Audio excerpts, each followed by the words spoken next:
coming to an end. Would you believe, they did not watch TV, folks. Would you believe my daughters chose to give up TV 9 days in a row?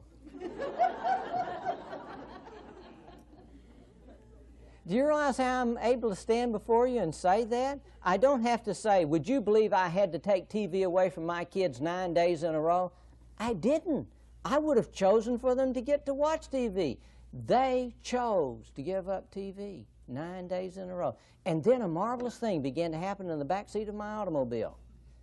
A fight would start, one would start punching the other, or say something, or look at them, or breathe on them.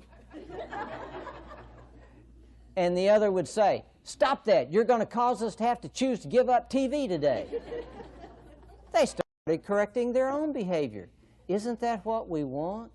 It's called self-control and self-responsibility. That I won't always be there to control them. When my son was 4 years of age, I was walking down the hallway of my home one morning, and there are his pajamas in the middle of the bathroom floor. And I suddenly realized I've been seeing these things all over the house. He used to put them up. I think maybe he's read some book somewhere that says, leave your pajamas out everywhere. They're just out everywhere. I go in the next room, he's watching Mr. Rogers. I turned the TV off and I said to him, "Craig, we are about to institute a new and significant policy within the confines of this household." I got his attention. Folks, I have used that so much that when I say that, for my children, the world stops because they know something's about to be said that will affect my very life. And Craig, the policy is, when you choose to put your pajamas in the dresser drawer where they belong, you choose to get to watch Mr. Rogers that morning.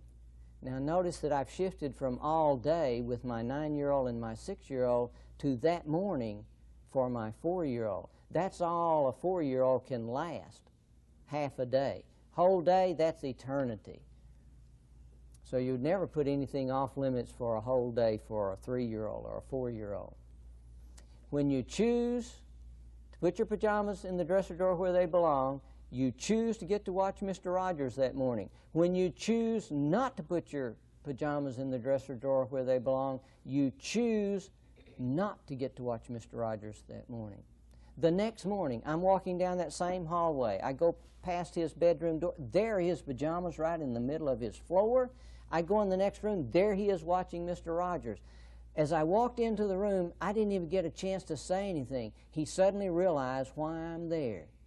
He jumped up, ran past me, headed for his bedroom.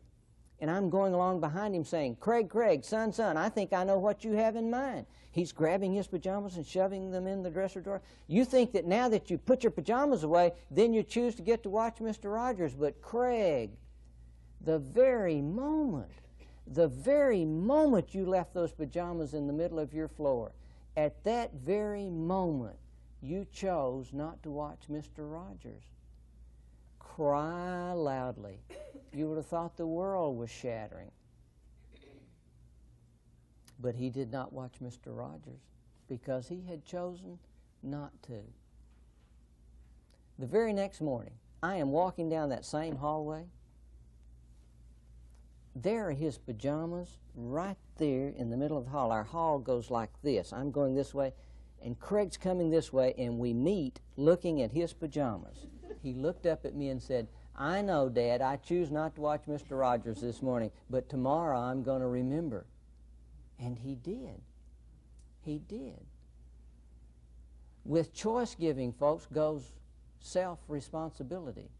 It does not work the same to say, if you don't put your pajamas away, you can't watch Mr. Rogers. That's a threat.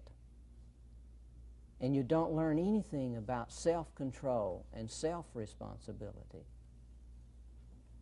When that same son was now 7 years old and in second grade. He came home one afternoon. It had been a terrible, horrible, no good day for him. Mom called us to dinner. He's slow coming to the dinner table. Too slow. He finally slouched into his chair, looked out over the table, and announced, "This looks gross." Do your children know that word? This looks gross. And then he made some equally disparaging other remark before I could react, and I said, "Craig, if you choose to sit at the table, you choose to eat. If you choose to eat, you choose to get to have dessert." Mom had baked a chocolate pie that afternoon. It is the whole family's most favorite dessert in the entire world. We all love chocolate pie. I didn't even get to go on with my choices. When I said, "If you choose to eat, you choose to get to have dessert," he promptly announced, "I don't want any of that crummy pie." He loves it, but he's going to be obstinate. So I said, "So you choose to not to eat and you choose not to have dessert." "Right," he said. So I excused him from the table. We finish eating. Mom goes to the refrigerator to retrieve the chocolate pie. Craig is in the next room. He has great ears. He can even hear a refrigerator door open. And he suddenly realized what's about to happen. It's dessert time. Here he came, streaking into the kitchen, dumped into his chair, didn't even wait for his fork, grabbed a whole handful of food, and he's shoving it in his mouth. And I'm saying to him, Craig, son, I think I know what you have in mind. You think that now that you eat a whole bunch of food, then you choose to get to have dessert. But Craig, the very moment you chose not to eat, at that very moment, you chose not to have chocolate pie. Folks, what I am teaching my children is, at the very moment that you make a decision, you are committed. At the very moment that a 15-year-old out there on the other side of town, away from you, out of your safety zone, chooses to swallow a pill that shouldn't go inside anybody's body, at that very moment they are committed. Their chromosomes may be altered forever because of that chemical. No matter how much you would like to take it back, you can't. At the very moment that that 16-year-old chooses to drive 65 miles an hour down the street and runs over some child on a tricycle, at that moment they are committed. And no matter how much you would like to take that tragedy back, you can't. And I want my children growing up with that kind of sense of responsibility, that I make choices and I'm committed when I make the choice. I'll have to live with it. At the very moment, Craig, that you chose not to eat, at that very moment, you chose not to have chocolate pie. That was one interaction. The other interaction is my wife is standing behind my son, holding the chocolate pie, saying to me, "Can he just have a little piece?"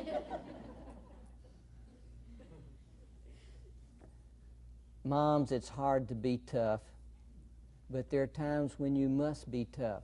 Better to be tough when they're 7 years old and 8 years old and 10 years old than to try to be tough as you may need to be when they're 16 and 17 and it's too late to be tough then. So I took my wife into the next room and I said, "Monisa, 5 years from now, which will have had the greatest impact on our child's life? The fact that he was allowed to consume a little sliver of chocolate pie tonight, or the fact that he was allowed to live with the consequences of his own choice?" Folks, when we walk down the road 5 years and look back, it will be crystal clear how we need to react now. How we need to react now. How will our children ever learn how to make choices, to make life's most important choices? How will they ever learn that if we don't give them some practice in how to make those choices now, while we have time to help them to learn that? Now, let me stop here and see if there are some questions. Yes. Go ahead. You can break the ice. Well, my child is only 4 months old. Yes. What can I start doing now to, get to that point before he's a terrible 2-year-old? Let me share with you a personal experience. I had shared the choice giving with a relative, and then later we were visiting in their home,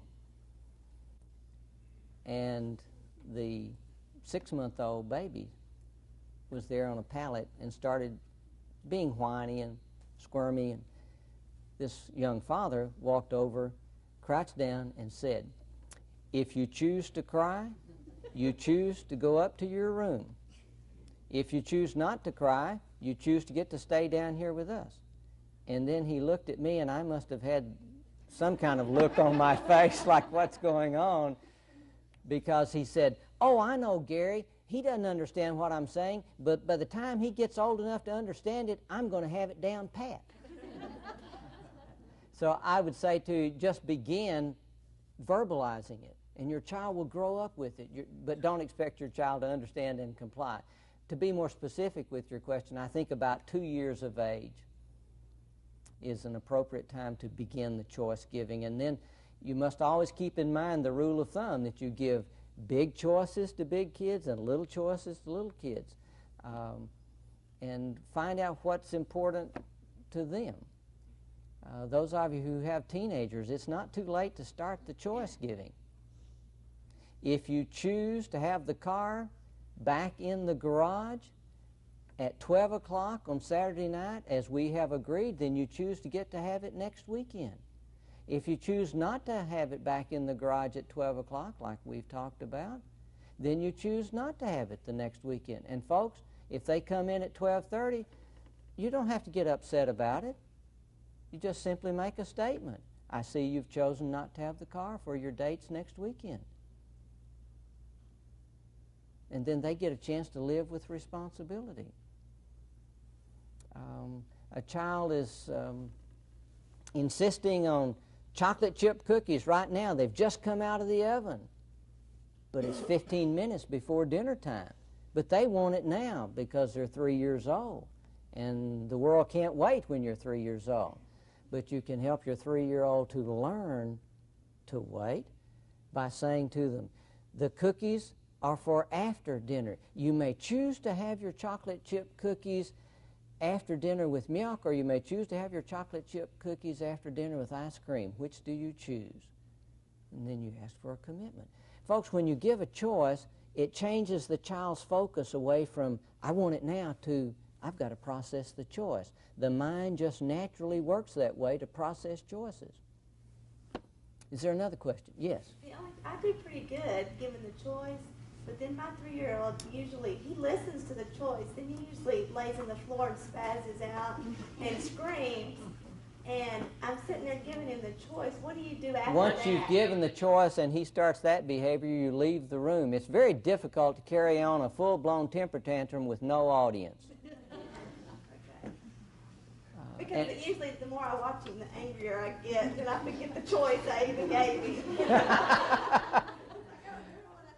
I'm so glad you brought this up, because I need to tell you there's another rule of thumb that goes with the Oreo cookie theory, and the rule of thumb is don't OD on choices. Don't overdose on choices. Choices are sort of like aspirin.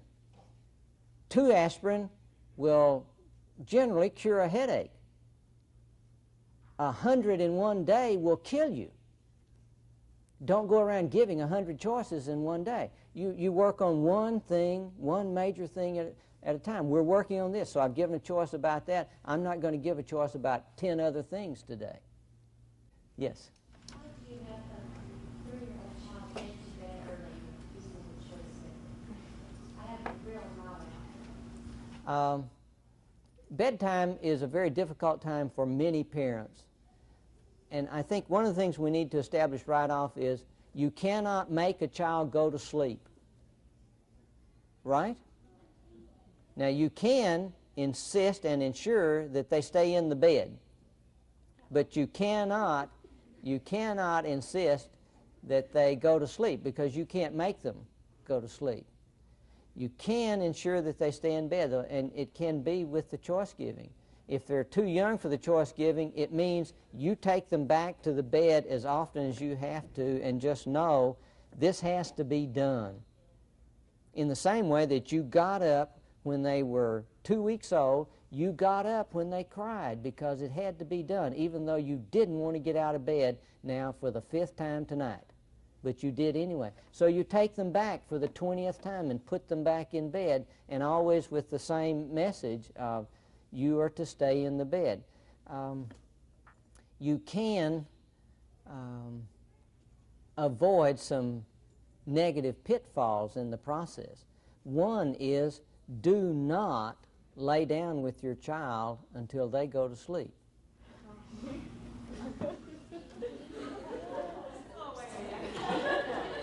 And the reason is your child learns not to comfort themselves and drift off to sleep until you're there.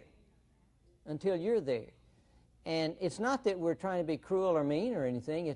It is that it is good for your child to learn to calm themselves enough to drift off to sleep, so that when they get older, teenagers, and then our age, they are able to calm themselves when they need to, not to drift off to sleep, but to get through the day. So that is an important learning that occurs for children when they're allowed to be in bed by themselves without you're patting them on the back until they've gone to sleep 30 minutes later, or laying on the bed for 45 minutes, or rocking them for an hour and a half. Or I know one mom and dad, that they took turns taking their child for a ride in the car at bedtime because he would fall asleep in the car. And then they'd take him in and put him to bed, and that's the only way they could get this child to sleep. You can, though, help them to learn to stay in bed for the choice giving, to get back to the choice giving. If your child is old enough for the choice giving could be, if you choose to get out of bed, you choose not to watch, if Mr. Rogers is their favorite thing in the morning, you choose not to watch Mr. Rogers in the morning. If you choose to stay in bed, you choose to get to watch Mr. Rogers in the morning. Now, you'll have to really work on that, because tomorrow in the morning is an eternity for a 3-year-old. But they can put those two things together if you're consistent. I would never give a child a choice of, if you choose to stay in bed, you choose to keep the night light on. If you choose not to stay in bed, you choose for the night light to be turned off, or you choose for the door to be closed. That's much too frightening for a child. Let me give you some encouragement. This too will pass.